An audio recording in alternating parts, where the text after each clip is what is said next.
Happy autumn. I have to put away all my Hawaiian shirts. We did it, so you don't have to. Wow.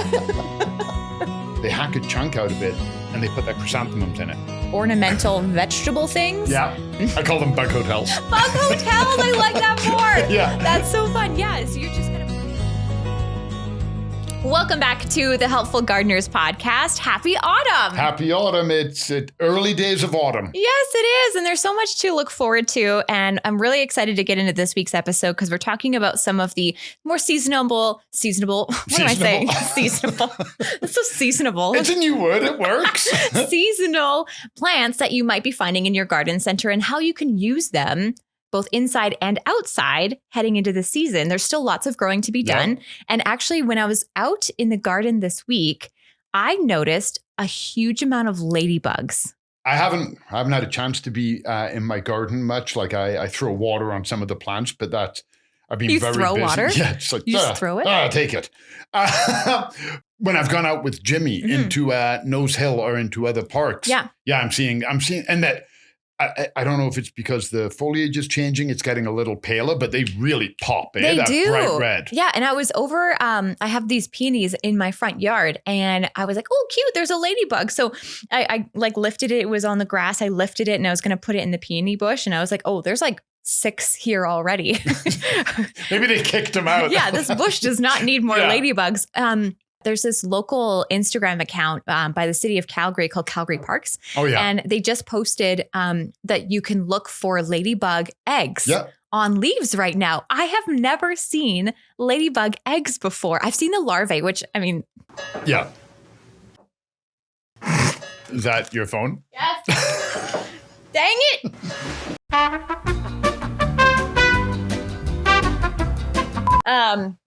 But yeah, so I've seen larvae, ladybug larvae, and I don't know, it looks not as cute as the full version. Yeah. But the eggs are so little and they're in little clusters. And they're like little elongated. Yeah. Like, they almost look like if you didn't know what you were looking for, you'd wonder what the weird growth on your plant was. Yes. Yeah. And that's one of the things I always say about using chemical sprays. When I say, look for the beneficial bugs, and I don't clarify, and maybe I should, because that's what I mean as well. Like if you're using an end-all, which has the horticultural oil in, so it sticks, that will absolutely kill the ladybird eggs. No. Yeah. So be extra cautious this time of year. Yep. Look under, because they lay their eggs under the leaves. Yeah, they like, or sometimes where the leaf and the stem meet. Like they like to do somewhere where it's sheltered. Yes, exactly. So maybe take a look around in your garden if you haven't had the opportunity recently, and you might have some new friends. And this is also something to keep up when you're doing your garden cleanup and you're creating like those little, like I call them nests, but I call them bug hotels. Bug hotels. I like that more. Yeah. That's so fun. Yeah. So you're just kind of putting, and I think we'll talk about this later on in the month when we talk about more autumn cleanup, but making sure that you are leaving that little bit of like leaves and debris in some kind of corner of your garden so that bugs like ladybugs can overwinter. Can I mention something else that happens at this time of year that's also like quite sad? Oh, no. Yeah. I have to put away all my Hawaiian shirts. Hawaiian shirt Friday. I forgot about that. Is over. This Friday was the last Friday I can wear my Hawaiian shirt until. That's all. Yeah, and you don't have like a winter version either. No, I know. I was thinking, and it would take a while to build up the collection, but it did with the Hawaiian shirts. I was thinking about doing like ugly sweater Wednesday.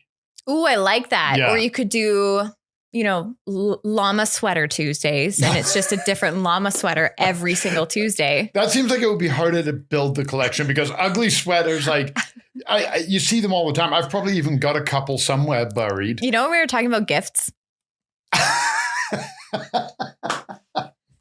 It's like, check. You know what I'm getting called for Christmas? Yeah. It's a llama sweater. Ugly sweater. Yeah. But this is really cool. Let's head into this season and some of the cool plants. We brought in some plants that we have currently downstairs in the greenhouse. Some stuff is still coming in, and we'll get into that a little bit later on. But the first one I want to bring up is chrysanthemum. This is the most colorful flower, the most abundant flower that you'll see in your greenhouse this time of year. I'll try and see if I can bring this one up. Dun, dun, dun. Dun, dun, dun. There we go. Okay, so This is one of my favorite colors. There's reds. I've seen it in oranges, yellows, whites, pinks. Yeah, exactly. And one of the coolest things is that they're super hardy. So if you're in one of the areas like Calgary, Alberta, zone 3s kind of thing, more hardier side, these will do so well outside. Hey, the thing I actually prefer chrysanthemum. No, they won't take a heavy frost, but that light frost, when they get nipped by it, the flowers go a little darker. Yes. You get a better contrast, and they can take it. My favorite one, and we haven't had them in a while. Maybe it's because I like them, and they're like, you're the only person. But I liked it. I don't know if you ever saw where they would put 3 different chrysanthemums in the same pot. Yes. So you get a pink, yellow, and a red. Yes. And I love it because I probably would not wear that color and pink together. I'm wearing a pink shirt, but I'm wearing blue jeans. I don't know that I'd wear burgundy jeans with orange trim. I might, but probably not. People would be like, dude, that clashes. But if you put a pink chrysanthemum next to that, it doesn't clash. No. It's just vibrant. It's exactly. just color. It's life. So unfair sometimes. Hey, flowers get it all. Exactly. You guys don't clash, jerks. But let's talk about when you're going in to buy a chrysanthemum. One of the things that I think a lot of people don't know, because automatically your first instinct when you walk in is to get one with like the most blooms, right? Yep. But you're almost trying to think and plan for the end game. So look for something. I mean, if you're in the market for something that, it's kind of like bananas. If you need a banana today, get one that's yellow, right? But if you're looking for the long game and you want a banana that'll last until Friday, then maybe get one that's more on the green side. And this is sort of the same deal. Look for one that's got more closed blooms so that you can enjoy them longer. Look for the tighter buds and deadhead and fertilize. Yes, exactly. Deadhead, fertilize, water. And these are super easy, if I'm not mistaken, because they're not like, like petunias where they're all sticky and then you have to get in, like, because, with petunias, everyone thinks that you're only supposed to pull off the petal, but you're supposed to go in deeper. These ones are so easy. They almost like pop. Yeah, exactly. Whoop. Yep. The other thing I like about them is just how you were holding it there. Yeah. It'll put out a bit of growth. It'll put out some new flowers, but it's not going to actively grow.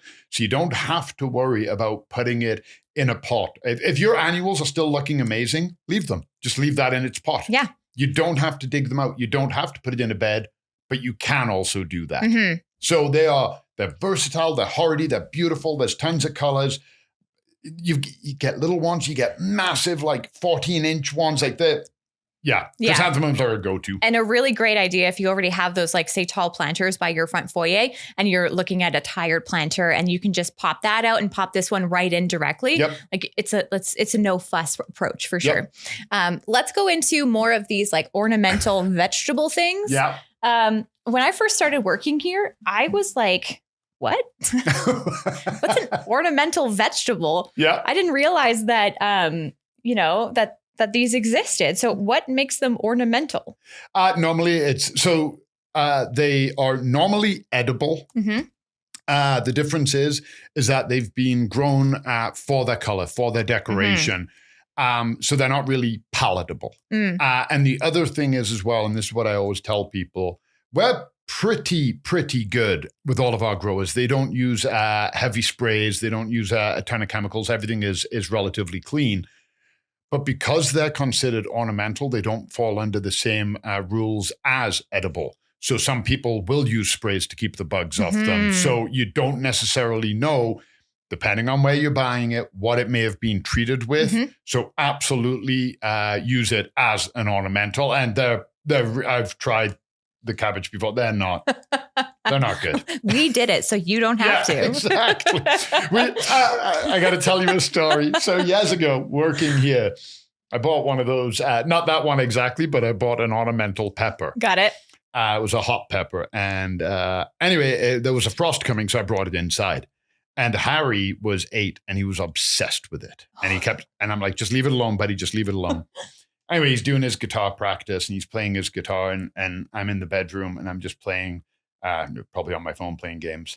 And I hear his guitar stop, so I figure he's changing songs. And then I hear, and I run through and he's drooling at the mouth, tears and snot running down. I'm totally throwing him under the bus, but this is fine. And he couldn't help himself and he pulled a full hot pepper. It was almost black. That's how ripe it Oh, was. no. And popped the whole thing in his mouth at once and scrunched it. We had to get him milk. He was so angry at the plant. I'm like, I told you not to touch it, man. He's like me. You can't tell me nothing. I'm going to do it anyway. You're one of those people where it's like the paint sweat and you're like. Yes, 100%. That's probably one of the things, like, you know how like your partner always has like that one thing that irks you? That's my thing that Brad is so irked by, is like, he can't tell me anything. I'm just like, I'm going to do it. Yeah. I have to learn for myself. So yeah, exactly. That's really funny. Yeah. But yeah, I love the use of these in planters as well. I love that the kale is just, it takes up so much space. So if you have like, say a tired space that like, maybe you had a petunia that died and you have a planter and you just want something to fill the space. This is really nice and easy. And that, you said it, that's exactly, when I look at those, when I've done autumn planters before, it's a filler. Yes. That one's it, because you can still thriller, filler, spiller. Yes. Right. And that one is, it's not going to be the showpiece, but the colors, they complement, they play. It's Yeah. I really like it. And also a really fun part about the ornamental pepper is that sometimes you can get a bunch of different colored peppers in here, and they also flower. So they're great for pollinators as well. I love that one. Yeah. When I came in and you brought it up, I was like, that one is fantastic. It's really fun. And I think a lot of people, like if you had this outside on your front foyer or whatever, front patio, I bet you people would be like, oh, that's interesting. So it's a little conversation. It's an attention piece. getter. Yeah. It is. Next up, I want to talk about this one. Heather. These are so cool because they kind of reach for the height. And I love that they have these little white, I don't even know if you can see it, but they've got these little, wow, it's dripping. And it's very well hydrated, which is important. Drink your water from the Healthful Gardeners podcast. I'm like, that's dripping everywhere. You're still waiting. Wow. Anyway, but yeah, the heather is really cool. Is it true that heather kind of grows wild in Europe? I'm so glad you brought that up. I always associate heather with the Scottish Highlands. Yeah, I thought it looked familiar. So. It's everywhere. It's one of those plants that you take for granted over there. But if you Google like heather Scottish Highlands, you're going to see some stunning pictures, especially at this time of year, because autumn in the Highlands is pretty special. Yeah, it's foggy and rainy. Well, it's Scotland. It's foggy and rainy. I didn't need to pick a time of year. Everything starts going the oranges and the yellows, and you can see them through the fog, and then the heather is still spiking up. The Scottish Highlands are a special place. And I think too, what's nice is that these can sort of, it's kind of like when you get baby's breath. Like I feel like they would preserve really easily too. So even if the plant, it has like finished, I think that you can still get a pretty nice preserved bunch. If you have it like outside in a planter or something like that. Yeah, because not every plant you have to deadhead. Some of them, like astilbes. Yeah. I know some people who love, it's not my cup of tea, but I can see the appeal.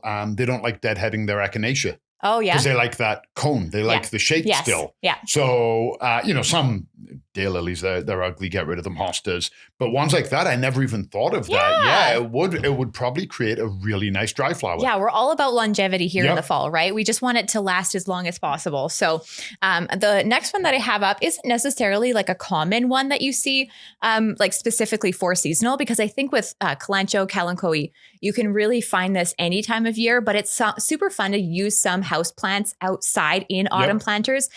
It's really tough to bring them back in, closer to the winter time. There's things you have to worry about, bugs and all of that. But if you're buying it for the specific reason of including it in a planter, knowing that it will die with your other ones, then why not choose something like this one? This is a nice bright orange. We have it in a little pumpkin planter. Wait, can you pull it out for? It's a little heavy, but yeah. Look at how gorgeous this flower is. It's abundant. It's got little clusters. You can use it in a planter as more of a thriller type of plant. And I love the almost a succulent like leaf. Yeah, exactly. A nice leaf. And like you said, the color. And I've met a couple of people in my career who They liked something to be a little different. Yes. And they even did their summer annuals with houseplants. Oh, cool. So they were putting, for height, they were putting out corn plants. And then they would, for their spiller, they would do pothos. In their flower beds, they would put in spider plants. Love that. Because you look and you go, hey, that's not right. Like but it looks really cool. You are dealing, normally if you're doing that, more foliage than flower based. Yes. But it is a really unique look, and that's what I was like. I wonder why that one's up here. But nail on the head. Yeah, you don't have to limit yourself with the traditionals. Exactly. And one of my favorite things from this past summer that I saw out of one of my neighbors' houses was they had a front porch, and they had maybe 5 or 6 Boston ferns just hanging. And it was one of those kind of wraparound terraces. So it was a lot of porch real estate to have to, figure out. And they just did like one Boston fern in between every pillar. And it looked really cool. So think outside the box, look into your houseplants department a little bit further. And then you might even find some cool gems like that. And if you find something, these ones I've tried, limited success. But if you do say use a pothos. Yeah. And you don't want to bring the whole plant in, you're worried that something may have laid eggs in the soil or there's bugs hiding in it. With something like a pothos, you can always take just a clipping. Yeah. Right? Harry and I used to do that. We stopped and life on life's terms, it gets busy and things happen. But I've talked about this before. We always used to take a cutting of our mint. That's and right. then we would propagate it and then we would grow it again. So if you're worried about, I don't want to bring in the whole plant, the soil, or maybe it got a little nipped by the frost, but there's still viable cuttings, you've got options. Easy peasy. Yep. I also want to talk, because it's a nice segue with our pumpkin planter. We also normally carry pumpkins around this time of year. And I know that I just saw the grocery stores are starting to get some pumpkins in. We usually get these really cool gourds. Credit where credit is due. Give a shout out to our colleague, Jeanette. Yeah. She finds the coolest pumpkins. There's green ones. There's warty ones. Yeah. There's the white ones. There's little ones. There's big ones. Yeah. It's not the traditional just big orange jack-o'-lantern, which obviously has a place. That is fall Halloween. Yeah. The orange jack-o'-lantern pumpkin. If you want to offset that with something more decorative and a little strange, it is coming up to the witching time after all. I do love the pumpkins Jeanette brings in. I took one time, a white one, and I carved it into Jack Skellington from Nightmare Before Christmas. I love that. Yeah. The final one that we want to bring up today is purple fountain grass, which usually you see in the annuals department like May, but they bring them back again this time of year because there's this beautiful dark purple color. They provide a lot of height, a little bit of texture. They're like fuzzy on the ends. Yeah. So I think using grasses is also a fun way to add to planters. Yeah. And you can also, what we were saying there, now that you brought up grasses, if you haven't deadheaded your flowers for whatever reason, busy or you like the look, you can also cut them and use them. Cut some branches. Maybe you've got a tree that has some red and a tree that has yellow, almost like a Christmas planter where you put in some boughs. The leaves are going to fall off eventually anyway. Put in some Carl Forrester, some echinacea cones, some astilbe, and hey presto, you've got a dried flower bough basket that cost you nothing, 10 minutes of your time. Yeah, exactly. A chore that you were gonna do anyway. Yep. And now you can enjoy it in your house. Like I remember one of my favorite things that I got from my grandfather's garden before he passed away was a cutting from his Carl Forrester grass. He was just going to throw them out. And I was like, Grandpa, hey, what the hell? You can preserve those and keep them inside. Like people spend a lot of money on these and you have it for free. But you know, something else I thought when you brought this up, and I'm going to mention this, I want to make this abundantly clear. I have never done this because if you watch the craft episode, you'll know that me and crafts don't necessarily go I'm going to well. link that in the episode notes. They don't really, there's issues. But when you mentioned this pumpkin planter, it got me thinking. And when I used to work down on the floor, I helped a couple of people. And when I say a couple, I'm literally talking like 2 people. People come in this time of year for hay bales. So we sell the big farm hay bales. Normally they're getting it to mulch their plants or they want it for animal bedding or something like that. But 2 people told me they use it as decor. And what they do is they take their pruners and trowels and they hack a chunk out of it. So they leave it tied up, they hack a chunk out of it, and they put their chrysanthemums in it. That's and they use smart. it as a planter. Yeah, they'll balance. So they'll make like an indent, and they put that pumpkin so the pumpkins don't roll off it. Yes. And they use that almost like an ornamental planter. And then when I was thinking of that, it got me thinking, if you wanted, you could carve a jack-o'-lantern and put a plant on the top. So you could have like some fun hair. You're only limited by your imagination and apparently your ability to do crafts, which... That's why we don't have a crafting table. Yeah, exactly. No, I love that idea with the straw though, because I guarantee you any, like your local garden center should have bales of hay. This is like, we literally used it to decorate our studio. Yep. I mean, yeah, like you said, you're not limited. Like you can go in and get creative and you can still enjoy gardening outside, even when, you know, things are starting to die back in the fall and when you're starting to wrap things up. And I think maybe, you know, there's something to be said, the importance of the mental side of it, because I know some people love fall and I know some people hate it because things are dying and winter's coming and they don't like it. But this kind of staves that off, right? At this time of year, we can be guilty of looking at the garden and looking at it now as a chore. Yes. I got to take this. I got to put it away. I got to wind the hose up. I got to, and it's all things you have to do. Where in the spring, you're doing things that you want to do. Yeah. Now it's like, well, I don't have to put out a chrysanthemum, but I'm putting it out for me. Okay. I don't have to put out some heather and see how it dries. I don't have to cut my grasses, but I want to. I want to make it a little prettier and just prolong that good feeling. And maybe it just takes the garden away from being a chore back to being an enjoyment and something you can do. Maybe you want to take clippings and keep them over the winter and do stuff like that. So yeah, we don't have to limit ourselves to, now it's chore, I rake the leaves, fertilize the grass, and everything just is like, I have got to get it done before the bad weather comes.